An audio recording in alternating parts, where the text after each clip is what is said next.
I want to talk about the existential ethics, existentialism. Oh, this is a philosophy that is so interesting. And it's not only that it is interesting, but because it is so relevant. It is controlling the massive thinking in our schools and colleges of the Gen X and Gen Z and you name it, and the Gen Y, XYZ, and everything.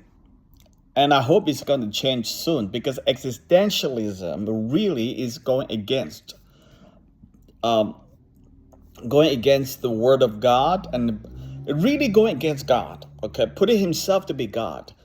Okay, so let me just expound it for my social ethics classes. Existentialism is hugely interesting, and I'm getting to know it, firsthand for the first time. Really, I mean, I've done philosophy a little bit, but this is even more now.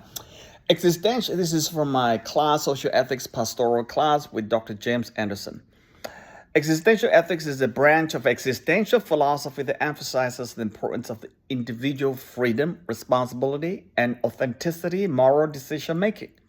Wow, isn't it that the words used is so sort of empowering, compelling, attractive? Look at that, authentic. Be yourself, be authentic. Don't lie. Is it the word authentic is kind of very misleading, confusing? Be authentic means be yourself. It's good to be, you should be. I love that. There's a positive part of it, but the negative part of it, people can twist it. Be yourself. If you know that you are bad in certain area, don't continue be bad. That's what I'm saying. Because so whether you are rotten inside, and all of us are rotten inside, depravity, we have all the fallen nature of human beings, etc. But this is saying that continue to be bad. All right, isn't it? Authenticity. And because, so existentialism emphasizes the importance of freedom. Wow, the freedom, the liberty, be who you are, do whatever you say, defy tradition, defy your parents, defy authority, be yourself. And it comes with the word responsibility. I'm not sure the young people there today understand that. They love the freedom, they love the authenticity. Do they love the responsibility? I'm not sure. Unlike traditional ethical systems, which rely on fixed moral principles and universal rules, existential ethics focus on individuals' subjective experience. The key word is subjective. Very, very subjective. Whatever you like, you do it, kind of thing. It's so your morals, your ethics forces depend on your subjective experience and the choices you make in an uncertain, often indifferent world. So because of that, you're going to take responsibility for what you make. The decision you make. I mean, we are all decisions require our responsibility, but this is kind of even more drastic in that sense. Okay, so let's just look it up. Existential ethics is closely tied to existentialism, a philosophical movement that explores the meaning of the lack thereof of human existence, freedom, responsibility each person has sharing their life in the key figures like Soren Kierkegaard, Friedrich Nietzsche, Jean-Paul Sartre, and Albert Camus. Okay, these are the big French and German names of the philosophy of the past, and none of them I agree with. The key concept of existential ethics: number one, radical freedom; number two, responsibility; number three, authenticity; number four, the absurd. Number one, radical freedom. I think that's the most compelling for most people in schools and colleges. They are teaching you that now, but hopefully it's going to change with the new regime in power. You saw that. Existential ethics asserts that human beings are radically free to make choices, but this freedom comes with profound responsibility because there are no inherent or universal moral values imposed upon us.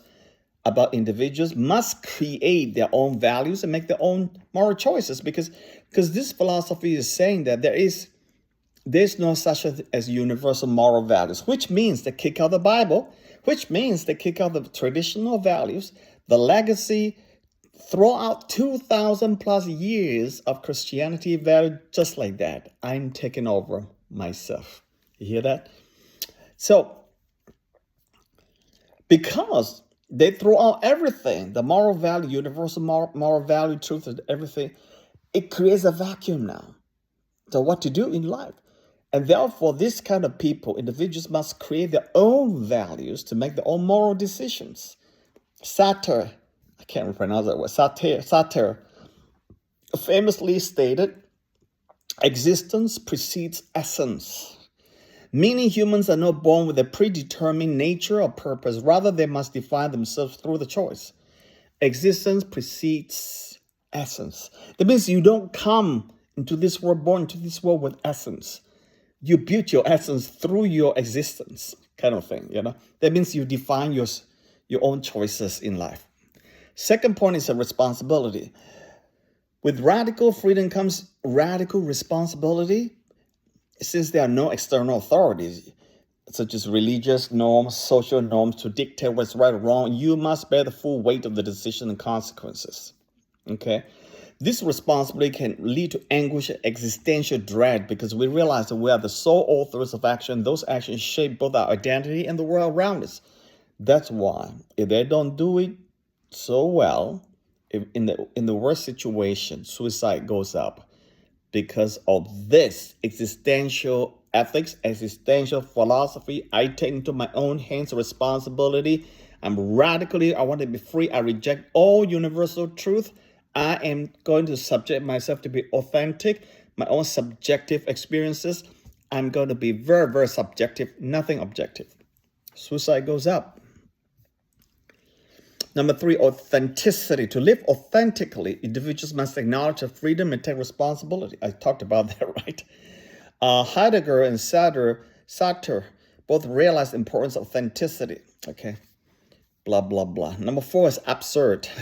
Albert Camus is an interesting, sadistic, I think, existential thinker. Albert Camus called modern world is inherently meaningless. And humans constantly seek meaning in the universe offers none. This is the essence of the absurd. The conflict between human desire for meaning and the universal indifference. This is the saddest thing. First, they say no universal truth. You make your own decisions. Now the final one, Albert Camus just take it a level higher, say, this world is meaningless. There is no meaning, So Camus argued that the official response to this realization is to embrace absurd, to be stupid, foolish, right? To live fully and passionately, even though life lacks inherent meaning. So he said, you know what? Life has no meaning. What the heck? Let's just party. Let's just enjoy life. Do whatever we want.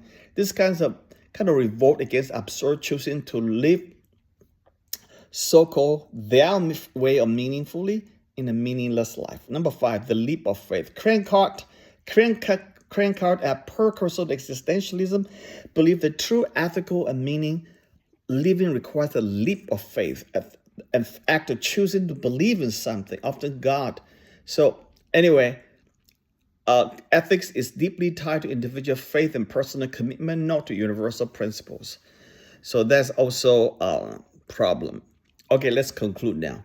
Existential ethics emphasizes individual freedom, responsibility, and authenticity in moral decision making.